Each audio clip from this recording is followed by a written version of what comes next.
and welcome to this discussion called Feet in Chains, a conversation about Welsh translation, Croeso. So my name is Eluned Gramich, and I'm a writer and a translator based in Aberystwyth in West Wales. And I've translated mostly from German into English and occasionally German into Welsh. And I'm joined with my mum, Katie Gramich.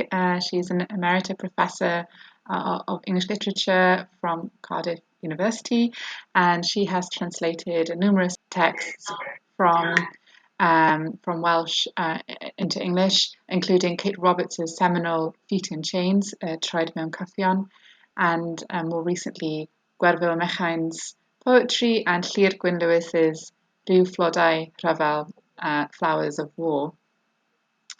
And yeah, so basically this conversation, I should try and give some background to why we're talking about Welsh translation today, and then hopefully we can go in talking a bit more about the history of translation in Wales and about the contemporary kind of landscape more generally.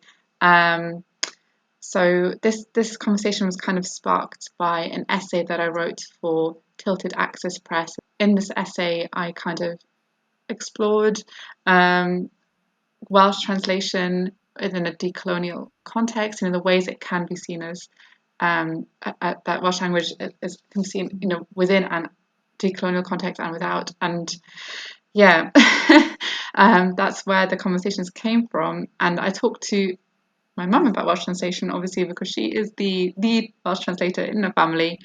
So that's really the starting point.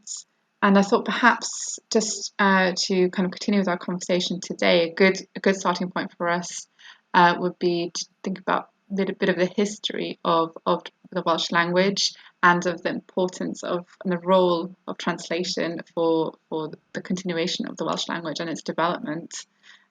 So for this, I'm going to hand this over to my mum, Katie, if you would like to give some brief potted history as much as you can. Well, translation has been vitally important to the Welsh language and Welsh culture from the very earliest times. So, for example, if you think back to Geoffrey of Monmouth's Historia Regum Britanniae, absolutely seminal text from the 13th century, that was translated into Welsh from the original Latin at least 3 times by the middle of the 13th century. And we know this because there are many references to Geoffrey in the poetry of the period, including in the poetry of Gwerfyl Mechain, a female poet of the 15th century that I translated into English quite recently. There are some references that she could only have got from Geoffrey, so she probably read Geoffrey in the Welsh translation. And then if you think about the 14th century, the heyday of Welsh literature, the golden age of Welsh literature, many people think of it as when Dafydd ap Gwilym was writing his wonderful poetry. He was contemporary of Chaucer's. That was an age when translation was really very important and very influential on the development of Welsh literature. There was translation from Latin and translation from French. So in that period, you can say that Welsh was by no means marginal. It was very much, at the centre of literary activity. There was a lot of cultural exchange of the continent.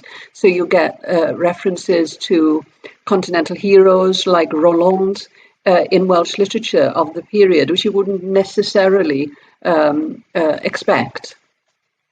But really, in terms of the Welsh language, the most important period is the early modern period, so the 16th century, when we had the translation of the Bible into Welsh. And of course, that came about in a very bizarre way, really, because you have the Acts of Union, which were largely, I think, designed to erase Welsh and Welsh culture and to seamlessly incorporate Wales into England, if you like.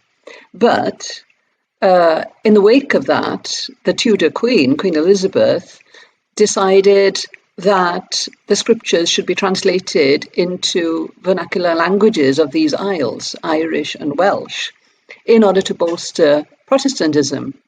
And of course, she certainly succeeded in that in terms of Wales, but the unintended consequence, I suppose, was to emphasize the difference between Welsh and English culture, because suddenly we had the book in our own vernacular language.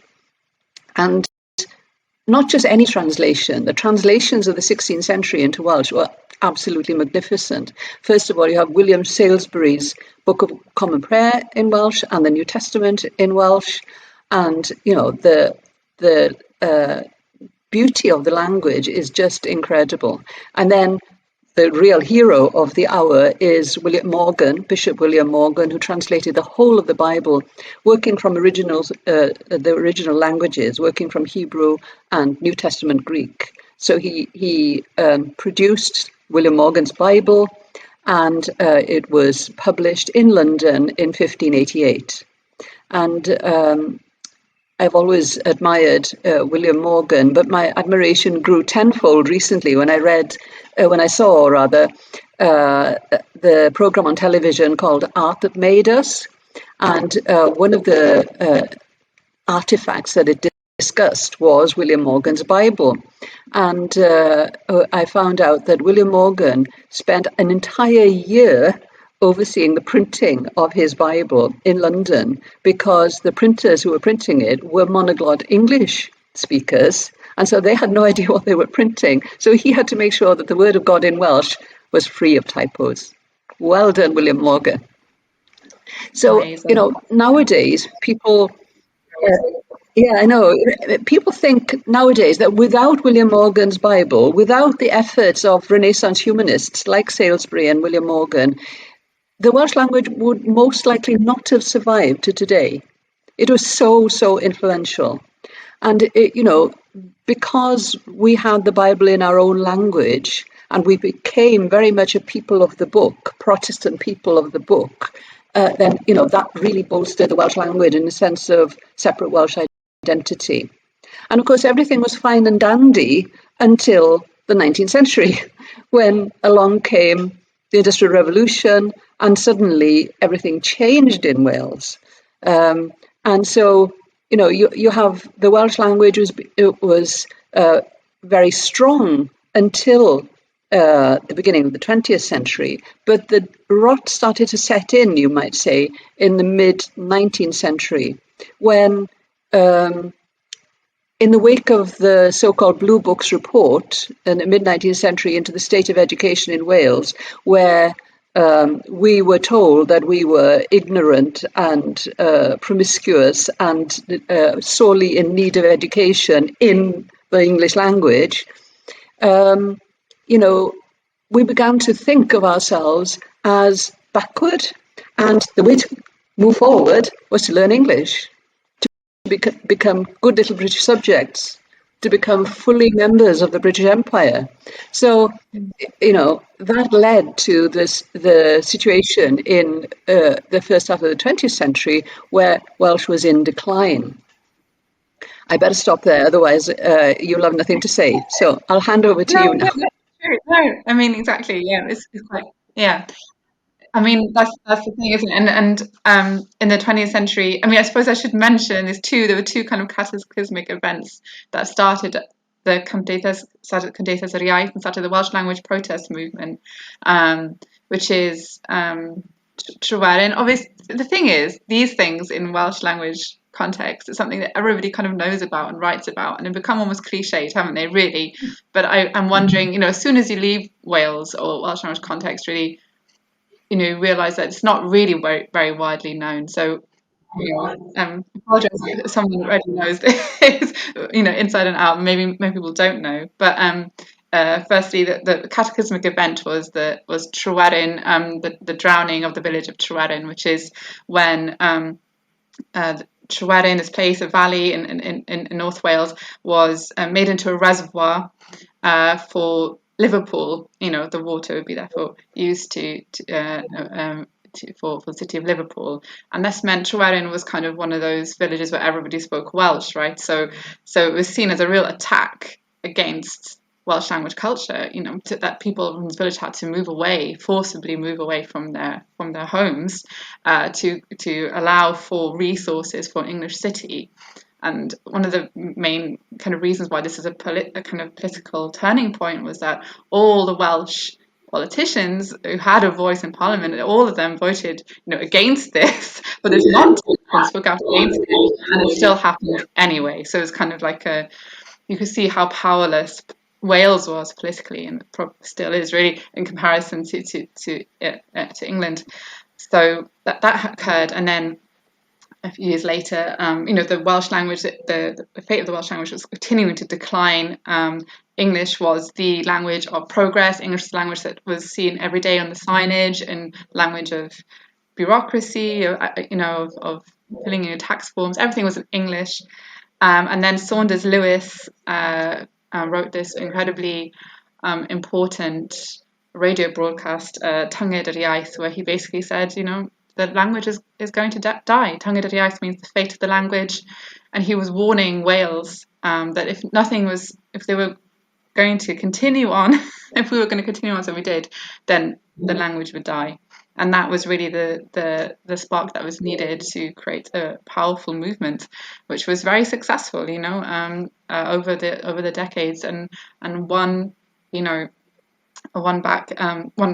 managed to protest against the fact that there was no Welsh language broadcasting company and so on, and no Welsh language programming and so on. And anyway, so this is all born through protest. And in a way, what I say in my essay, which kind of translation in Wales becomes very politicised around a kind of signage, naming things, names of lakes and names of places, names of people, and around kind of the language of bureaucracy, like, being able to speak to your utility provider in Welsh. Those become sites of real activism, language activism.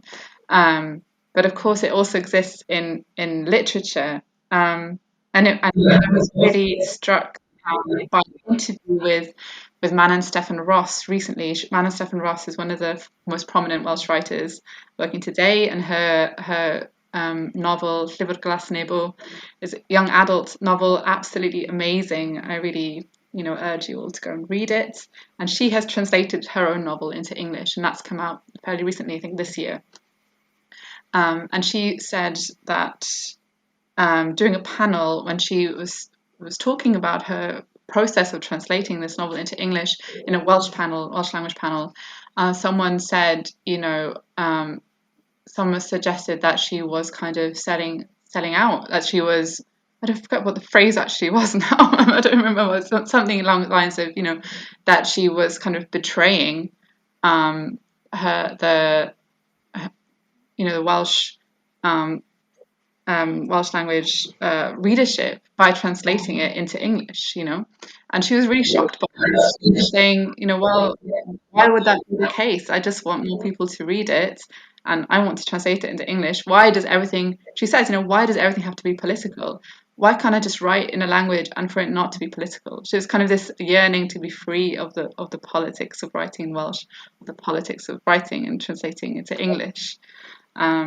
But unfortunately for Manon Steffan Ross, it's not possible. Unfortunately, it's not possible, right, to really escape from the politics. Like, just choosing to write in Welsh or speak in Welsh becomes incredibly politicized. When you're speaking about a minoritized language. But yeah, I don't know if you want to come in here. I know you had some examples from, more positive examples maybe about the power of translation, rather than just saying it all comes down to politics. Yeah. I mean, well, politics is absolutely central, isn't it? A Welsh word is inevitably political. I think Menna Elfyn said that. And I know that, as a translator who translates from Welsh to English, I know that some people see that act of mine as a betrayal. And I understand that position, but I don't agree with it, because my view is that there is no point in keeping Welsh literature a secret, among a relatively few people. We need for other people outside of Wales to know about the great treasures that we have in Welsh literature. And the only way we can do that is by translation, not just into English, but into many other languages as well. Because I think that it does more of a service to the Welsh language to become international, and it will, I know, inspire some people who read those translations to go back to the original and to learn Welsh. But if they are left in ignorance, then they can never do that. That at least is my political position. And I do think that translation remains very important in contemporary Wales, in both ways. You look at recent publications, for example, two of our greatest contemporary poets, Gwyneth Lewis and Gillian Clarke, have gone right back to the earliest Welsh poetry very recently, and they've translated Taliesin and Aneurin into English. Gwyneth Lewis did so with the help of Rowan Williams, by the way, former Archbishop of Canterbury and poet in his own right. But obviously they are, as female poets as well, laying claim to that great tradition and saying, yeah, we belong to this tradition too, and it can belong to you. And here it is. We are giving it to you in this translation for the modern day, because translation is always into the contemporary vernacular, isn't it? There is always a need for more translation because you're speaking to a contemporary audience. Alexander Pope's translation of the Iliad was in wonderful 18th century rhyming couplets. That won't do today. We need a much more modern discourse to be able to access those great literary works of the past. Yeah, exactly. And just the idea, there's so much potential there, isn't it? To translate all sorts of texts and bring it all in and do really exciting things with those texts in Welsh. And I think this is quite a good point maybe to talk a bit about your own practice in terms of translating a wide variety of different poets and texts into Welsh. I know that you recently completed your dissertation and you started translating South American poets into Welsh, which is a really exciting thing. I don't think it's been done before, maybe. So it's an exciting and a new thing, right? And as well as those South American poets, Jan Wagner, the German poet, translated his work into Welsh as well. So we have an example of that with us, right? So maybe we could, read this out and then maybe talk a little bit about how you went about translating this. And again, we might even come back to some of the themes we talked about earlier about betrayal through this poem now. Maybe you could just quickly give a sort of summary in English what it's about, Mum. Yeah. Well, you mentioned my dissertation. I think people will be looking at me and thinking, what the heck is she doing writing a dissertation at her age? After I retired, I decided to do an MA in translation studies, which was great. Really, really loved it through the medium of Welsh. So, so I really enjoyed translating Jan Wagner. He's a contemporary German poet, born in Hamburg, still writing.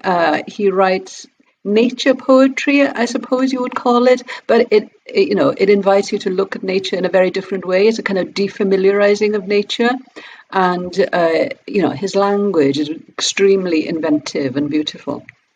So obviously because of that and because of the density of the expression, it was very, very challenging to translate. Yeah, just reading the German, I was kind of amazed. That it's like. Anyway, I'll just read it out, and you can hear yourself what might be the challenges in translating a poem like this. So the title is Giersch. Giersch. Nicht zu unterschätzen. Der Giersch mit dem Begehren schon im Namen. Darum die Blüten, die so schwebend weiß sind, keusch wie ein Tyrannentraum. Kehrt stets zurück wie eine alte Schuld, schickt seine Kassiba durchs Dunkel unterm Rasen, unterm Feld, bis irgendwo erneut ein weißes Widerstandsnest emporschießt.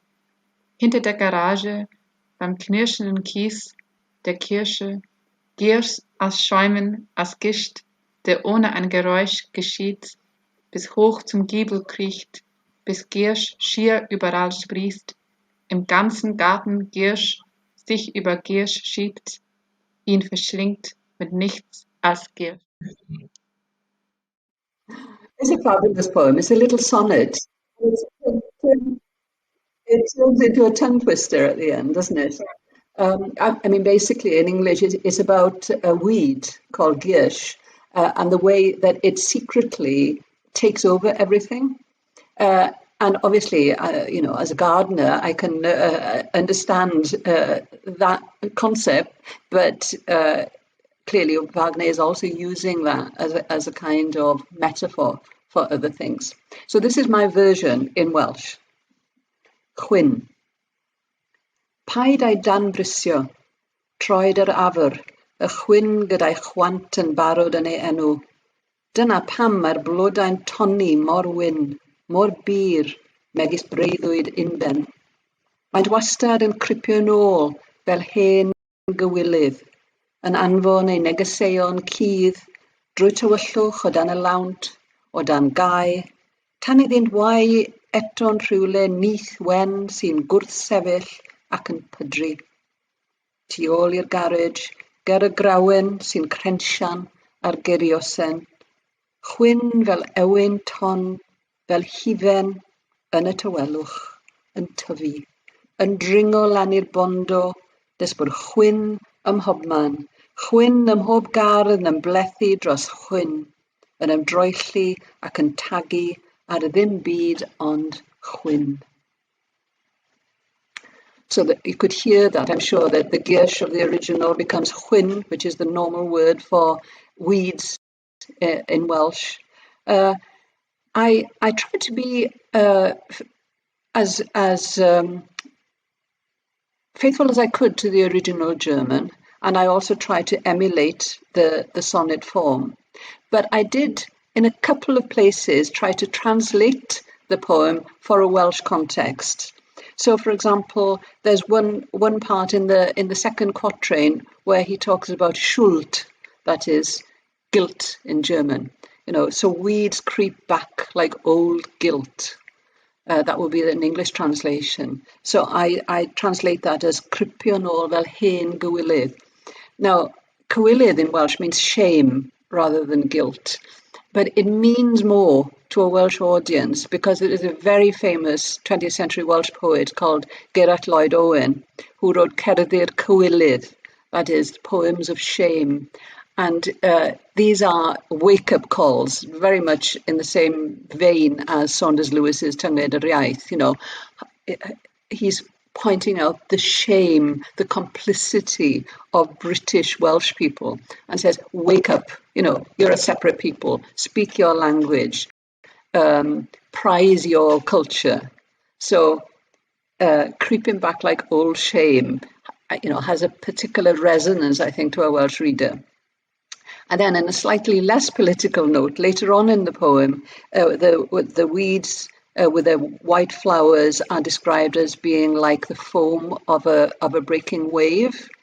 And I translate that quite straightforwardly as fel ewyn ton, like foam of a wave. But that phrase, fel ewyn ton, is very well known in Welsh poetry because a great 20th century poet called Walter Williams wrote a very well-known poem called Cofio, Remembering. And there's a line in it which is fel ewyn ton a dir ar draethell unig, like the foam of a wave that breaks on a lonely shore. And, most people who speak Welsh will know that line. And so it's a way of translating culturally as well as simply linguistically. That's what I was aiming at anyway. Whether I succeeded or not, I don't know. Yeah. No, it's great. I mean, I remember you talking as well about translating Llyr Gwyn Lewis's book, now that I think about it. I know we only have limited time, but you're also there. His book Rhyw Blodau Rhyfel is a creative non-fiction piece, a memoir about his family, really, and there's a lot of stuff in there that is very particular to Welsh culture and society, and the challenge of translating that. In the end, I think you had to kind of you sort of paraphrased it and had to kind of explain it slightly in the text, I think, and that's also an act of translation, isn't it? In a couple of places, I had to resort to a footnote. Yeah, yeah, yeah, which is really, it's interesting that because you translate both into Welsh and into English, there's a kind of movement both from between two quite different cultures, really. I mean, to choose your words very carefully for it to make sense. And I think maybe sometimes the sense that Wales is so close to England and everyone's speaking English in Wales, you think that maybe the cultures are very similar, but they're actually not. There's loads of things that only make sense within a Welsh language context, for instance, that need to be explained and translated, don't they? Yeah, and it's interesting. We went back to that word cywilydd, shame, betrayal, and back to that notion of translation being very politicized in Wales. And certainly, Yeah. Gareth Lloyd Owen's collection is really, you probably wouldn't be a big fan of having everything translated into English, for instance. I mean, that was kind of what it's all about, trying to create a strong Welsh language culture and a kind of resistance to English language encroachment and dominance, wasn't it? So, but yet, I suppose the reality of translation in Wales is that most books most books in English are not translated into Welsh because most publishers, certainly not those adult books for adults, are not translated into Welsh, are they? As we were just discussing. And There's a new phenomenon, a relatively new phenomenon, of the simultaneous publication of a novel in English and Welsh, which happened with a very good novel called Pigeon by Alice Conran. It was translated by Sian Northey, and the two books were published at the same time. And Sian said that weirdly, some people read both books.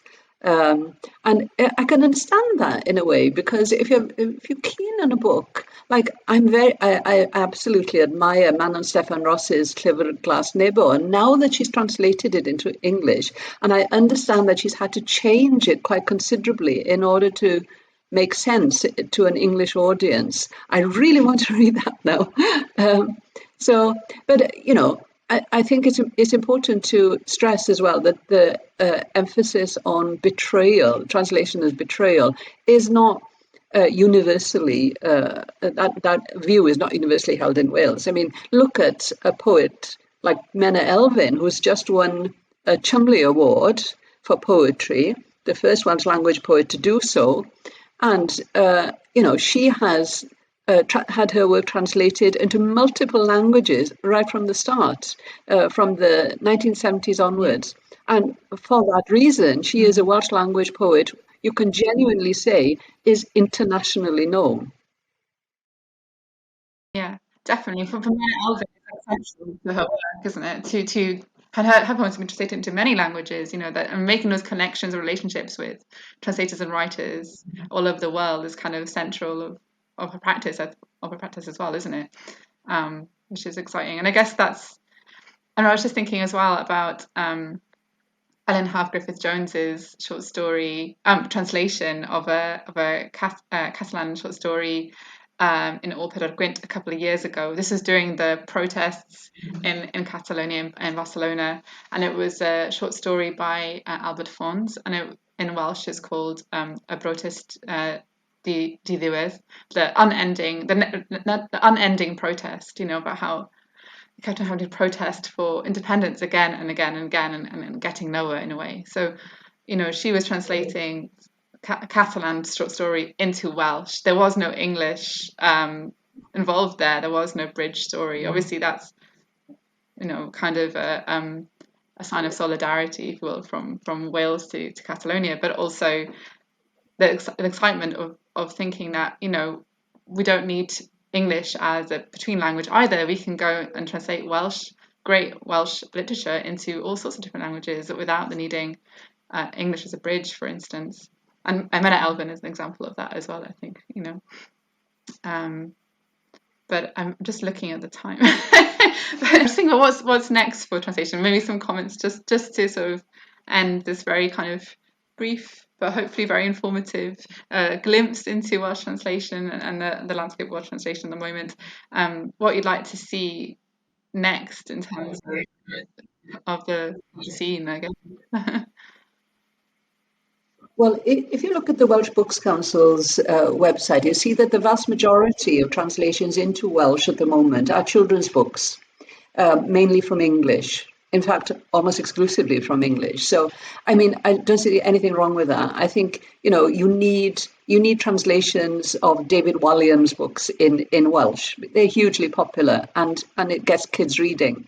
But I think there needs to be a lot more translation from different languages into Welsh for adult readers, novels, poetry, plays, a huge range of things. And not just, one translation here, one translation there, but a proper program of translation. Somebody's got to sit down and think of a series. What do we need in Welsh? What would bring a new influx, a new inspiration to Welsh literature? What would be exciting? Personally, I think Latin American literature in Welsh would be great, but also, to increase cultural capital by going back and translating the Odyssey and the Iliad into Welsh. Why not? We need it. And as I was saying earlier on, there's no end to translation. You have to translate over and over again for a new age, for a new audience. So that's what I would like to see. And it's not only good for readers; it's also good for translators. And it's an exciting challenge for Yeah. Welsh translators to be doing new text, children's books. It's and it will kind of also using Welsh in an incredibly creative new way in a new context. So it's only good for the language as well. But anyway, yeah, hopefully we'll see that happening sooner rather than later. So thank you very much for joining us. I hope that this was an informative and interesting talk for you all. So diolch yn fawr iawn, and I hope you enjoy the rest of the conference.